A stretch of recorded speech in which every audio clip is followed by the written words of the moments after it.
A missão que Hércules recebeu a seguir exigiria que ele fizesse uma longa viagem até a terra das Amazonas. E lá, ele teria que conseguir o cinturão de guerra da rainha Hipólita. Então, vamos começar explicando quem são elas. As Amazonas são uma sociedade de mulheres guerreiras que viviam na cidade de Temícera, que posteriormente a DC Comics descreveu como uma ilha onde nasceu a Mulher Maravilha. Elas não tinham simpatia por homens e apenas um grupo seleto delas se encontrava com eles uma vez por ano para reprodução, sendo que todos os garotos que nasciam eram mandados de volta para que os pais cuidassem. E na liderança estava a mais corajosa e imponente delas, Hipólita, que assim como Hércules também era uma semideusa, filha de Otrera, a fundadora e primeira rainha das Amazonas, com Ares, o deus da guerra. E junto de suas irmãs, governava com excelência o reino das valentes guerreiras. Mas voltando aos trabalhos. Quando o herói retorna a Micenas depois da 8ª tarefa, ele encontra um jovem rapaz esperando por ele nas redondezas do palácio. Hércules pergunta o seu nome e o que desejava. Então, o forasteiro animadamente mostra um colar com o dente do leão de Nemeia e diz que gostaria de participar da sua próxima missão. Esse rapaz era Teseu, que agora adulto e já tendo se aventurado por conta própria, ainda tinha o sonho de participar de um dos trabalhos de seu ídolo. Hércules fica lisonjeado, mas diz que tinha que completar suas tarefas sozinho. Porém, se o jovem quisesse acompanhar, ele seria bem-vindo. E com isso, os dois partem em direção a Temícera. E o primeiro grande desafio foi a distância. Para vocês terem uma ideia, esse ponto vermelho é Micenas. E esses números são para onde o Hércules teve que ir para fazer os 8 trabalhos anteriores. Já a Terra das Amazonas ficava um pouquinho mais longe. Seria mais ou menos aqui. E por causa disso, eles tiveram que pegar carona em um navio de mercenários que passaria perto do local. Eles ofereceram seus serviços como remadores e, como a fama do Hércules já era grande, os soldados aceitaram de bom grado levá-los até lá. Resumindo, um bando de macho indo até a Terra das Amazonas. Não tem como dar errado.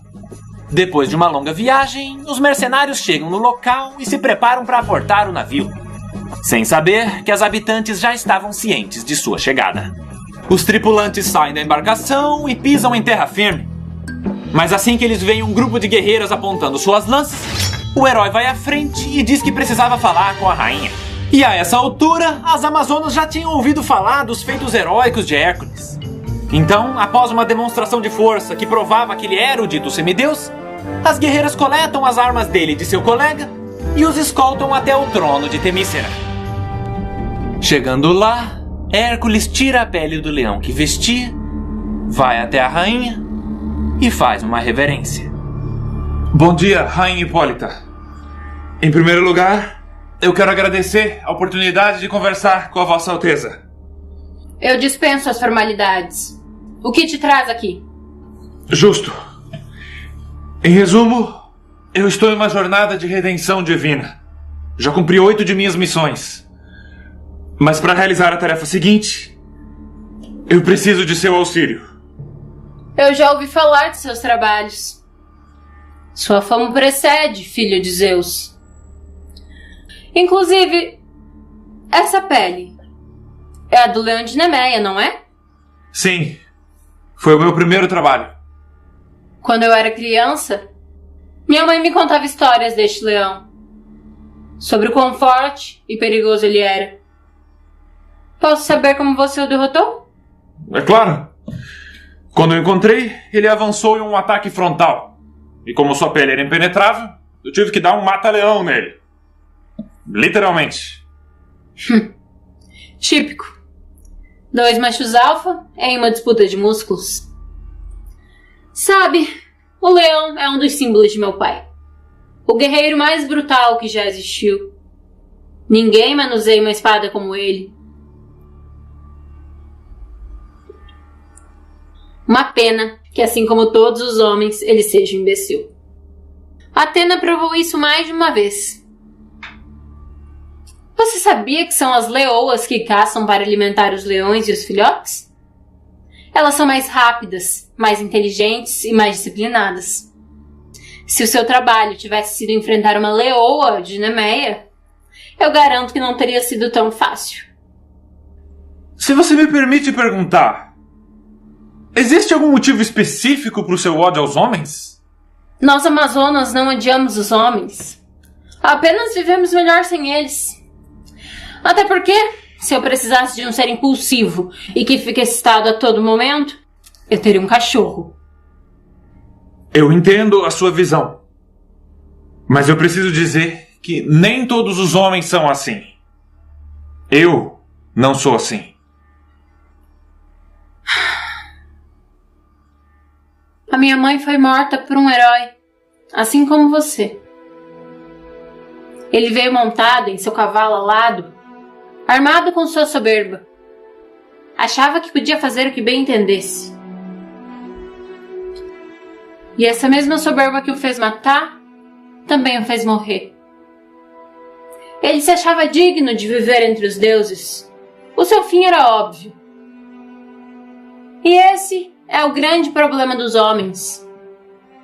Vocês se acham donos de tudo e de todos, sempre invadindo, saqueando, violando as mulheres e as fazendo de escravas. Eu não tenho a pretensão e muito menos a ilusão de mudar o mundo. Mas enquanto eu viver, Temícera não será prejudicada por nenhum de vocês. Eu sinto muito por sua mãe. A soberba de um herói é mais perigosa do que qualquer monstro. Eu sei bem disso. Toda vez que um dito herói se deixa levar pela autoconfiança, acabamos ferindo aqueles que não mereciam.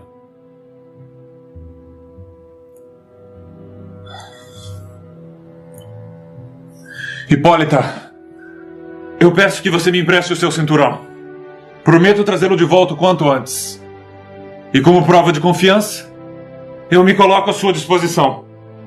Posso ajudar em construções, limpar seus estábulos, servir como bobo da corte. O que for preciso. Vou pensar em seu caso, Hércules. Mas enquanto isso, almoce conosco. Você e seu ajudante são meus convidados. E durante esse banquete, os dois continuam conversando. Hipólita diz que o seu cinturão de guerra foi um presente que ganhou do pai e fala sobre a fundação de Temícera. O herói escuta atenciosamente e quando a rainha pergunta sobre a sua história, ele descreve de maneira muito honesta a sua jornada e as trágicas injustiças que ocorreram em sua vida, fazendo com que surgisse um laço de respeito e eu arrisco dizer até admiração entre eles. Enquanto isso, Teseu, sendo um jovem irresponsável e com os hormônios à flor da pele, decide passar um chaveco em Antíope, a irmã mais nova da rainha. E o mais surpreendente é que ela gostou dele. Talvez por ela ainda não ter tido a oportunidade de se envolver com um homem, ou quem sabe ele realmente fosse um aventureiro carismático. O que importa é que enquanto Hércules e Hipólita estavam tendo um papo sério, os outros dois secretamente marcaram de se encontrar à noite no meio do mato para fazer coisas que Jesus não aprovaria. Algumas horas se passam e a rainha, que teve uma boa impressão de Hércules, diz que no dia seguinte daria a resposta final à sua proposta. Então, ele e seu colega voltam até o navio e, após convencer os mercenários a esperar mais um dia, ajudam a montar o acampamento. Assim que eles terminam, Teseu diz que vai dar uma passeada pela floresta e sai caminhando pela luz das estrelas ao encontro de seu romance proibido.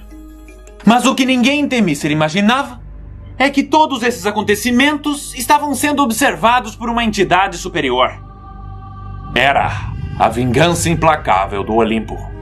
Pois aproveitando que Zeus havia temporariamente se afastado, a deusa assumiu o risco de se disfarçar de uma das Amazonas e ir até a terra das guerreiras.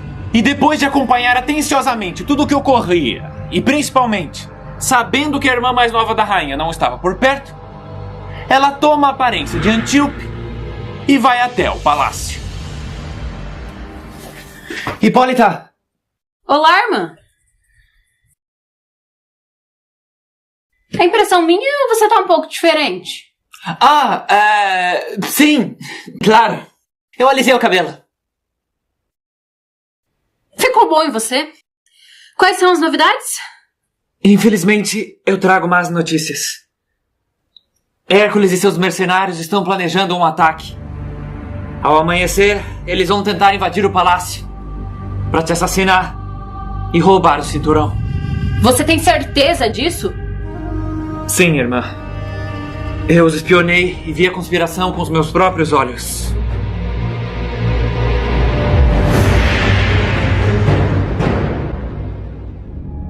E como a governante confiava em sua irmã, ela não tinha motivo para duvidar. O que fez com que, pela primeira vez, Hipólita se deixasse levar pela fúria. Porque ela realmente tinha gostado de Hércules e ia aceitar a proposta.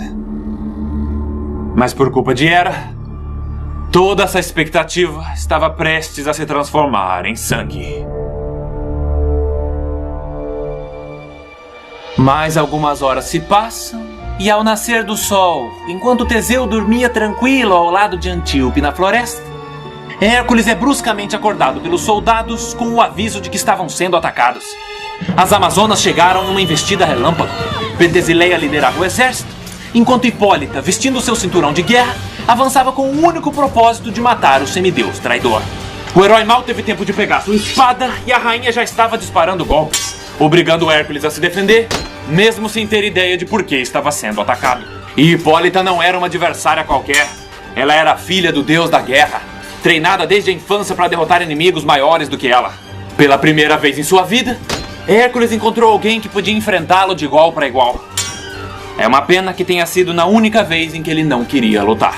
Sendo assim, não demorou muito para que os golpes da rainha começassem a cansar e ferir o semideus. Se ele continuasse a apenas se defender, sua morte seria certa. Então, após ver o massacre que acontecia à sua volta e inúmeras tentativas de acalmar a semideusa, o herói não vê outra escapatória e lança um golpe desesperado com sua espada. A guerreira então rapidamente levanta seu escudo. Mas a força de Hércules, somada à lâmina afiada de Hermes, perfuraram o objeto, atingindo Hipólita em seus órgãos vitais. Na sequência, a rainha, estando gravemente ferida, solta sua espada e cai ao chão. Mas antes que seu corpo tocasse o solo, o semideus, ao invés de continuar batalhando com as Amazonas, também solta suas armas e segura Hipólita em seus braços.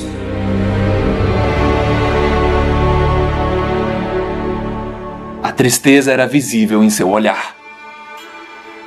E foi nesse momento que ela percebeu que Hércules não era seu inimigo. A líder caída então reúne o pouco fôlego que lhe restava e, com a imponência digna da rainha das Amazonas, ordena que as guerreiras encerrem o ataque. Enquanto isso acontecia, Teseu e Antíope, que haviam escutado os sons de combate, chegam separadamente no local. Mas a essa altura, já era tarde demais. Tanto os mercenários quanto as Amazonas estavam parados observando os dois semideuses no campo de batalha.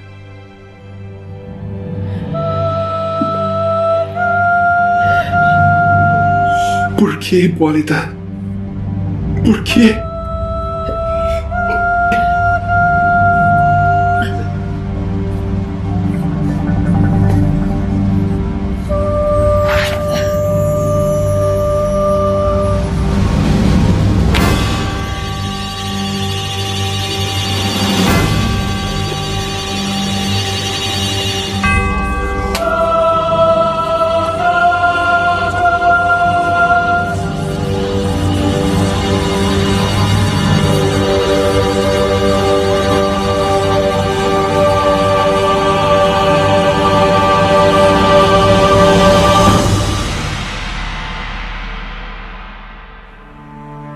E após ser obrigada a assistir à morte de sua irmã, Pentesileia, a nova rainha das Amazonas, permite que Hércules fique com o cinturão entregue por Hipólita. Mas ela também o expulsa de Temícera, prometendo que se um dia ele voltasse, as Amazonas não teriam piedade. E com isso, o herói retorna a Micenas após mais um trabalho cumprido. Mas dessa vez, não houve celebração.